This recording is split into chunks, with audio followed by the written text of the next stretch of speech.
and I back at it Monday. I told Jamie we were going to work on the romper stomper, but I had a little bit of crisis of conscience.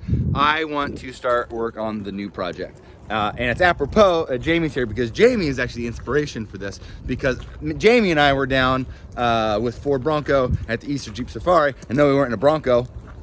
We were in his Forester, and it's kind of the ultimate sleeper. So we went on a lot of trails. I went out with Casey for their night run, and we were with a ton of Jeepers. And listen, Casey's a great company, and Jeepers are out there doing some four-wheel, and bless their hearts for getting out and doing it. But Jamie was keeping up with rigs on 37s and 40s all the way through Fins and things, right next to Hell's Revenge in his Forester at night. And so that really got me thinking. I was like, well, you know, I've got the romper stomper, I've got Land Cruiser and the Tundra, and I've always been a 4x4 guy. I've always been a big 4x4. That's how we got into the Gambler. And what's more Gambler than $1,000 Vibe? Well, and I'll show you why it's $1,000 Vibe. And yeah, listen, used car prices are just where they're at. You can't get running cars for under $1,000 these days, for the most part. The deals are out there, but it's got this little bump out right here. I want to work on this, and I want to work on the ultimate sleeper. Get back to our roots, Gamma 500 style. And I'll tell you why this is the one we picked. So it is a Pontiac Vibe. I think Doug DeMuro did a good video on Vibe GTs, where he went through all the how it's a Toyota Matrix, and the GT is the XRS version, which means it has the 180 horsepower ZZ engine out, also the Lotus, and I think the Celica GTS, and that's what the red car is. And we're gonna kind of go in the opposite direction with this car. That car we made really grandiose. It actually looks a little bit like an actual race car when you see it come down the street. It is not. It is still hot garbage. This we wanted to keep very indiscreet. We wanted it to, you know, when we took that left turn out into Hell's Revenge down at Moab, we wanted to look like we were lost and we shouldn't be out there. But here's the secret. This Vibe, while it is underneath it is a Matrix, as all Pontiac Vibes are, which are actually all Corollas, just with they didn't make a Corolla Wagon, so that's why they made the Matrix.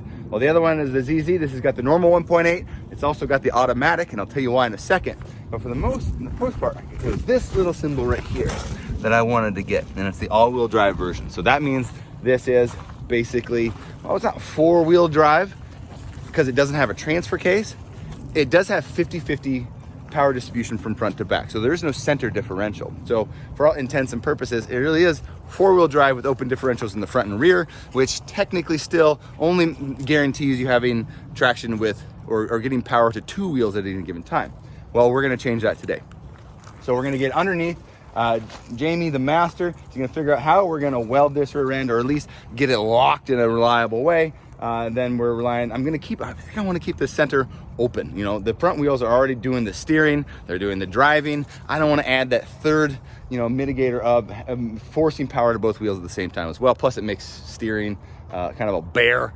But back to why we chose the automatic version. This thing has a torque converter. And with all-wheel drive, you're not messing with trying to burn through gears, feathering the clutch, burning clutches out. And that torque converter actually will give you about, I would say, another half of a gear reduction, basically, because it's basically feathering that clutch in for you. It's a lot easier to wheel automatics off-road, especially if you don't have a doubler or something that's going to get you that low gearing like we have in the Land Cruisers over there. So enough talking and yapping. I see Jamie wants to get to work. By the way, if you haven't gone on 42autofab.com yet, check it out. That's what Jamie does, all this stuff. If it's converting stuff to, you know, locking rear ends, if it's putting Lambo doors on stuff, if it's putting off-road suspension, or creating custom off-road suspension, like he's gonna do over there for the Foresters, getting custom long arms. This is staying basically stock on the outside. Like, we're not gonna do the big crazy livery. I want this thing to look basically how it does, and then we're gonna go out on some Jeep trails and have some fun with the Jeepers in a fun way. All right, let's get to it on the lift.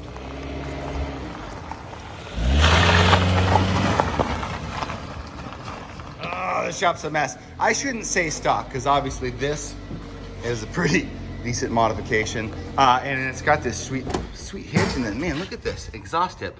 Sweet little babies right here. Man, can't say they add any horsepower, but It's just I think they add a lot of soul.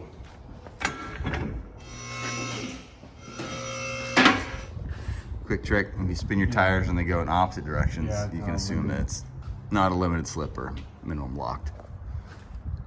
So, yep, open diff. We just need to yank this SOB out of here and zap it. Zap it. Okay, added to the conversation, Jamie and I were just talking.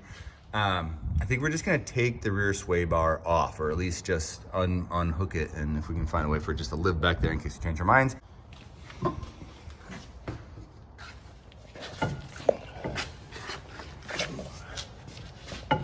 right, Jamie, what are we doing? All right, now that we got these pesky axle nuts off, I'm gonna unbolt the upper control arm, unbolt the sway bar links. We're gonna pull the muffler out that's right here. It's gonna be in our way. And then these two bolts right here, this holds the lower rear subframe that holds the differential and all the control arms. And we have to drop it down to get some other bolts out because the gas tank's in the way. Wow. All right, so in addition to the mechanical upgrades, obviously, and a skid plate, we can get a little bit of an approach angle and we're kind of retain a stock look. I think if we come in with a Sawzall and just nip these corners a little bit and it'll allow us basically to get this tire onto the rock or whatever surface we're trying to climb over without basically jamming this up here. And again, the goal is to look stock, be a sleeper. I think we want to leave this light here and just follow this line up and over there. Call it a day. Same thing in the back. I think we can better our departure angle. I mean, we already lost a mud flap on the other side. Might as well just delete this one too and come in and nip this guy right above that line. Come around and probably just meet it right there at that bumper piece. All right, muffler's held. Jamie's got the upper control arm disconnected. Okay, smash cut, bam, to the next day. A couple days later. Got the rear diff out, sitting on the floor. We're gonna drain the fluids, and then we crack the case and bust out the welder and get that sucker locked up. Let's go.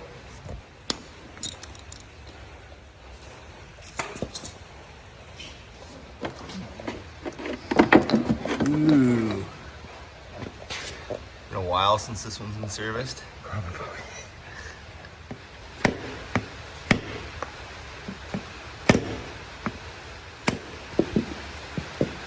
Yeah.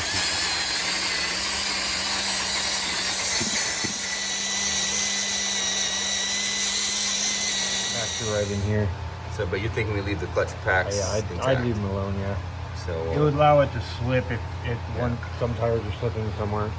So now just clean this little boy up so we can snag some weld in there. Okay.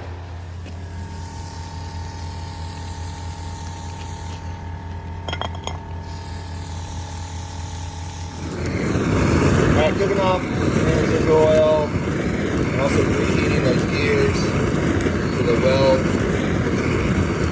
Get better penetration to these all hardened seals.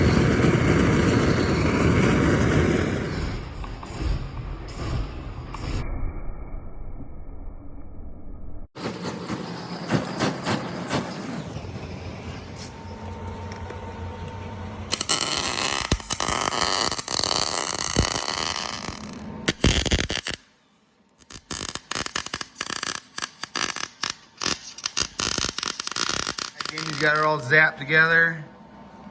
So you can see basically just welding the spider gears together. So nice work. A trip to O'Reilly for gear oil and brake cleaner. Just placed it. So we got red. Did you guys know JB Weld made RTV? Now you do. Really?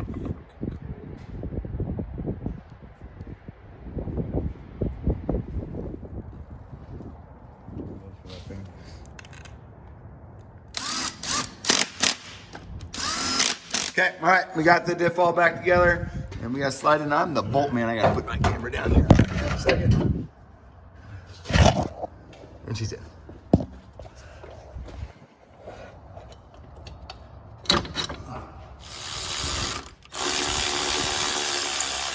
Okay, got the axles shoved back in there. You can get it to pop on one side and then hook these A-arms back up. Oh, now the fun part.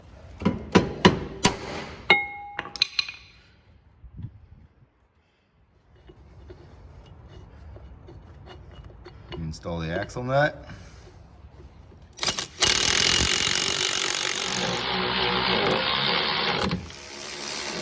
Get all the last little brackets snugged back on there and get oil in this thing.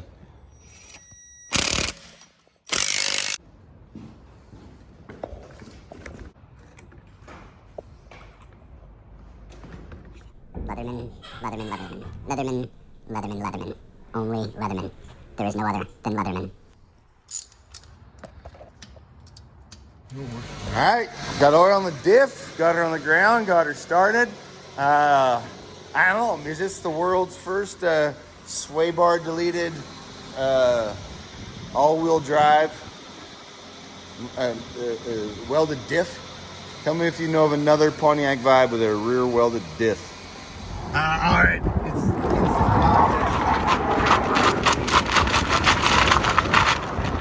like driving around a lifted Jeep. The lock around it, holy smokes. And the, I don't know, to be honest, I can't tell that big of a difference with the sway bars off. Jamie, your madman as always. This thing on the road is hilarious. You can definitely tell it's locked.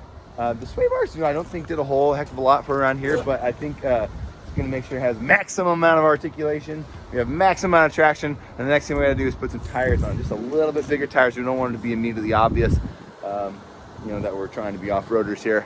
The goal is to make the greatest off-road sleeper of all time, and I think it's the Pontiac Vibe. But so hey, Jamie, get a hold of 42 Auto Fab if you've got like basic fabrication, off-roady modification stuff. He does it all. Whether it's Lambo doors on your Land Cruiser or welding up rear diffs, working on just about anything. So Jamie, you're the man as always, and we've been hashing out what the next project is. And it's I gotta cover a part of it, or the company like it's that. You'll see more of it soon. Go Gambler 500 tonight!